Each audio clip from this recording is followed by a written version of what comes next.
le ministre de la Réconciliation et de la Cohésion sociale a accordé une importante audience à Wan Li, ambassadeur de la Chine en Côte d'Ivoire. C'était ce 8 mars 2022 à son cabinet au Plateau. Son Excellence Wan Li, ambassadeur extraordinaire et plénipotentiaire de la République populaire de Chine en Côte d'Ivoire a été reçu ce mardi 8 mars 2022 par le ministre de la Réconciliation et de la Cohésion sociale Kwadwo Konan Bertin DKKB qui a d'ailleurs divulgué cette information. Notre rencontre a porté sur les relations multiformes entre les deux pays. J'ai reçu ce lundi 7 mars 2022, dans le cadre de la coopération sino-ivoirienne, son Excellence Monsieur Wan Li, ambassadeur extraordinaire et plénipotentiaire de la République populaire de Chine en Côte d'Ivoire.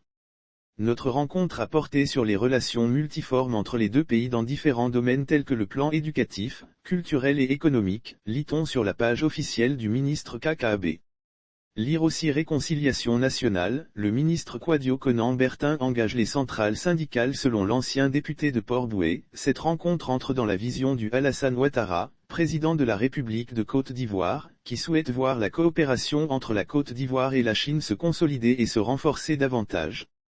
Rappel des réalisations de la Chine en Côte d'Ivoire. Le ministre Kwadwo Konan Bertin a salué les œuvres phares réalisées par cette coopération telles que le financement sans intérêt de la construction du Palais de la Culture à Treichville, la construction du stade d'Ebimpé et la Tour F en construction au cœur du plateau.